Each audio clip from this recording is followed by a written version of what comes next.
എല്ലാവർക്കും നമസ്കാരം. പുതിയൊരു വീഡിയോയിലേക്ക് സ്വാഗതം.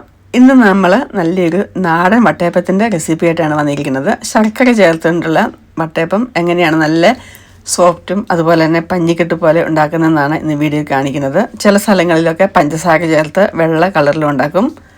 അത് നല്ലതാണ്. വെള്ള കളറിലതും ശർക്കര ചേർത്തുണ്ടാക്കുന്നതും വളരെ നല്ലതാണ്.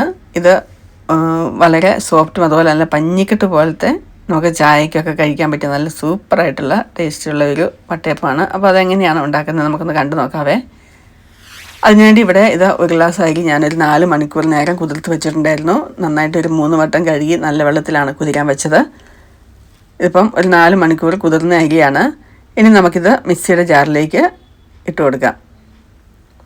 2 പാർട്ടായിട്ടാണ് അരച്ചെടുക്കുന്നത്. പകുതി അരി ആദ്യം ചേർത്ത് കൊടുക്കുക.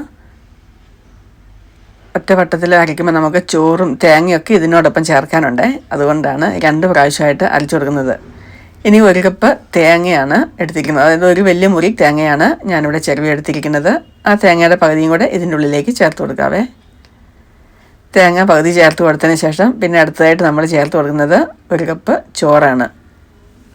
ഈ ചോറ് ചേർക്കുമ്പം നല്ലൊരു സോഫ്റ്റായിട്ട് മയമൊക്കെ ഉണ്ടാകും.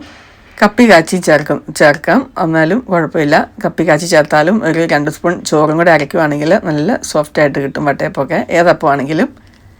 ഇനി ഒരു 1/4 ടീസ്പൂൺ ഉപ്പ് ചേർത്ത് കൊടുക്കാം. ഉപ്പും കൂടെ ചേർത്ത് കൊടുത്തതിന് ശേഷം 1/2 സ്പൂൺ ഈസ്റ്റാണ് ചേർത്ത് കൊടുക്കുന്നത്. ഈസ്റ്റ് ഇതിൻ്റെ കൂട്ടത്തിലിട്ട് ഞാൻ അരച്ചെടുക്കുകയാണ് ചെയ്യുന്നത്. ഇനി ഇത് വെള്ളത്തിൽ അരയ്ക്കുന്നില്ല. ഇനി മധുരത്തിനാവശ്യമായ ഒരു 5 ആണിയാണ് വെല്ലം. അതൊന്ന് പൊട്ടിച്ചെടുത്താണ് പെട്ടെന്നൊന്ന് ഉരുകി കിട്ടാൻ വേണ്ടി. അത് നമുക്കൊരു 1/4 കപ്പ് വെള്ളം കൂടി ചേർത്ത് നന്നായിട്ടൊന്ന് ലോ ടു മീഡിയം ഫ്ലെയിമിലൊന്ന് ഉരുക്കിയെടുക്കണം കേട്ടോ. വെള്ളം ചേർത്ത് അരയ്ക്കുമ്പോൾ നമുക്ക് അപ്പത്തിന് ഒരു വെള്ളച്ചൊവ, അതുപോലെ തന്നെ പിന്നീട് നമ്മൾ ശർക്കര ചേർക്കുമ്പം ചിലപ്പോൾ ലൂസാകാനും ചാൻസ് ഉണ്ട്. അപ്പോൾ ശർക്കരയൊക്കെ ചേർത്തിട്ട് ഉണ്ടാക്കുകയാണെങ്കിൽ നമുക്കറിയാമല്ലോ ഇതിൻ്റെ ഒരു പരുവം. അരയ്ക്കുമ്പോൾ നമ്മൾ ഇതുകൂടെ ചേർത്ത് അരയ്ക്കുകയാണെങ്കിൽ ഒത്തിരി ലൂസായി പോകത്തില്ല. വെള്ളം ചേർത്തിട്ട് പിന്നെ ഇതും കൂടെ ചേർത്ത് കഴിയുമ്പോഴത്തേനും കുറച്ച് ലൂസാകാൻ ചാൻസ് ഉണ്ട്. അതുകൊണ്ടാണ് ഇങ്ങനെ ശർക്കര പാനിയിൽ തന്നെ നമ്മൾ അരച്ചെടുക്കുന്നത്.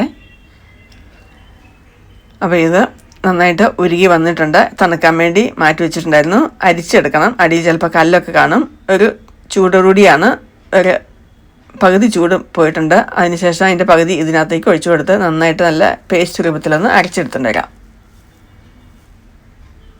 നല്ല പേസ്റ്റ് രൂപത്തിൽ ഇത് അരച്ചെടുക്കാം. പഞ്ചസാര ആണെങ്കിൽ നമ്മൾ പകരം വെള്ളം ഒഴിക്കാതെ പഞ്ചസാര ചേർത്ത് കൊടുക്കുക. കാരണം പഞ്ചസാര അലുത്ത് വരുമ്പോൾ തന്നെ അറിയാലോ നല്ല ലൂസായി പോവും. അതുകൊണ്ട് പഞ്ചസാരയാണ് ചേർക്കുന്നത് എങ്കിൽ ഒട്ടുമേ വെള്ളം ചേർക്കണ്ട. പഞ്ചസാര ഡയറക്റ്റായിട്ട് നമുക്ക് ചേർത്ത് കൊടുക്കാം. ഇതുപോലെ പേസ്റ്റ് രൂപത്തിൽ നന്നായിട്ട് അരച്ചെടുത്തിട്ടുണ്ട്. ഈ അരച്ചെടുത്ത മിശ്രിതം ഒരു പാത്രത്തിലേക്ക് നമുക്ക് ഒഴിച്ചു കൊടുക്കാവേ. ഇതുപോലെ നന്നായിട്ടൊന്ന് അരച്ചെടുക്കുക. ഇതുപോലെ നമുക്ക് കുതിർത്ത് വെക്കാൻ എടുക്കുന്ന പാത്രത്തിലേക്ക് തന്നെ ഒഴിച്ചു കൊടുത്തതിന് ശേഷം 2ാമത്തെ ട്രിപ്പും ഇതുപോലെ തന്നെ ബാക്കി തേങ്ങയും ചോറും എല്ലാം കൂടെ കൂട്ടി ശർക്കര പാനിയും കൂടെ ചേർത്തിട്ട് നന്നായിട്ട് അതൊന്ന് അരച്ചെടുക്കുക. അപ്പോൾ അതും കൂടെ അരച്ച് ഇതിനകത്തേക്ക് ഞാൻ ചേർത്ത് കൊടുത്തിട്ടുണ്ട്. ഇനിയിപ്പോൾ ഇത് അഥവാ ഇനി ലൂസായി പോയാൽ തന്നെ നമുക്ക് പേടിക്കാനൊന്നുമില്ല. ഒരു 1/4 കപ്പ് അരിപ്പൊടിയൊക്കെ ഇതിനകത്ത് ചേർത്ത് കൊടുക്കുകയാണെങ്കിൽ കറക്റ്റ് പാകത്തിൽ കിട്ടുമേ. ഇപ്പോൾ ഇത് നന്നായിട്ടൊന്ന് മിക്സ് ചെയ്ത് നമുക്കൊന്ന് പൊന്തി വരാൻ വേണ്ടി മാറ്റി വെക്കാം. ഏകദേശം ഒരു 5-6 മണിക്കൂർ. ഇപ്പോൾ തണുപ്പ് സമയം ആയതുകൊണ്ട് നമുക്കൊരു 5-6 മണിക്കൂർ എങ്ങനെ എടുക്കും. പിന്നെ അടുപ്പിൻ്റെ അടുത്ത് ചൂടൊക്കെ അടിക്കുന്നിടത്തോ അല്ലെങ്കിൽ ഓവനിലൊക്കെ വെക്കുകയാണെങ്കിൽ കുറച്ചും കൂടെ നേരത്തെ ഇത് പൊന്തി വരും. അപ്പോൾ രാവിലെ നമ്മൾ വെക്കുകയാണെങ്കിൽ വൈകുന്നേരമൊക്കെ ആകുമ്പോഴത്തേനും ഓവർ പുളിയാകാതെ നമുക്ക് ഉണ്ടാക്കിയെടുക്കാൻ പറ്റും. ഇത് പുറത്തെ കാഴ്ചകളാണ് കേട്ടോ.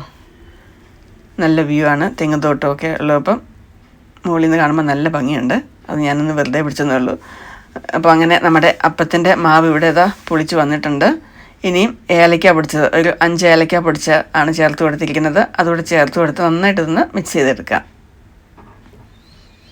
ഇനി ഇത് ഇഡ്ഡലിത്തട്ടിൻ്റെ മുകളിലൊരു പാത്രം വെച്ചിട്ട് അല്പം നെയ്യോ എണ്ണ എന്തെങ്കിലും തടവി കൊടുക്കാം. അടിയിൽ പിടിക്കാതിരിക്കാൻ വേണ്ടി തടവി കൊടുത്ത് നന്നായിട്ട് ചൂടായതിന് ശേഷം ഇതിനകത്തേക്ക് മാവ് കോരി ഒഴിച്ച് ലോ ടു മീഡിയം ഫ്ലെയിമിൽ ഒരു 20 മിനിറ്റ് സമയം നമുക്കൊന്ന് കുക്ക് ചെയ്തെടുക്കാം.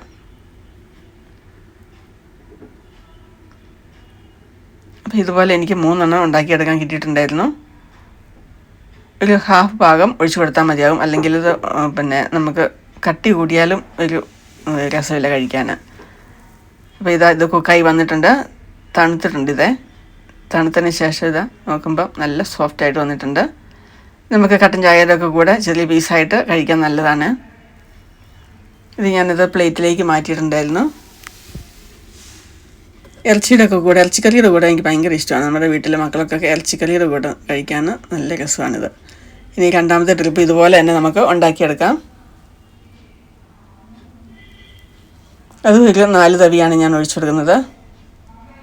4 തവി ഒഴിച്ചു കൊടുത്തതിന് ശേഷം നമുക്കിത് ലോ ടു മീഡിയം ഫ്ലെയിമിൽ നിന്ന് ഈ പറഞ്ഞ പോലെ 20 മിനിറ്റ് സമയം കുക്ക് ചെയ്തെടുക്കുക.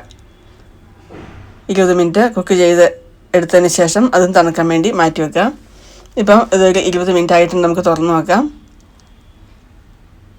ഇനി ഇത് വെന്തോ ഇല്ലെന്ന് അറിയാൻ വേണ്ടി നമുക്ക് കുത്തി നോക്കേണ്ട ആവശ്യമൊന്നുമില്ല. നമ്മുടെ കയ്യിലൊന്ന് അല്പം വെള്ളം തട്ടിയിട്ട് ഇതുപോലെ ഒന്ന് തൊട്ട് നോക്കുമ്പം കയ്യിൽ ഒട്ടി പിടിക്കത്തില്ല. കയ്യിൽ ഒട്ടി പിടിക്കാതെ ഇരിക്കുകയാണെങ്കിൽ അത് നന്നായിട്ട് കുക്കായിട്ടുണ്ടെന്ന് അർത്ഥം. അപ്പം നിങ്ങൾക്ക് ഈ വീഡിയോ ഇഷ്ടപ്പെട്ടെങ്കിൽ തീർച്ചയായിട്ടും നിങ്ങൾ ഇതുപോലെ ഉണ്ടാക്കി നോക്കുക, ലൈക്ക് ചെയ്യുക, ഷെയർ ചെയ്യുക, സബ്സ്ക്രൈബ് ചെയ്യുക. അപ്പോൾ നമുക്ക് വീണ്ടും നല്ലൊരു വീഡിയോ ആയിട്ട് അടുത്ത വീഡിയോയിൽ വരുന്നതായിരിക്കും. അതുവരേക്കും എല്ലാവർക്കും നല്ലൊരു ദിനം ആശംസിക്കുന്നു. Bye bye.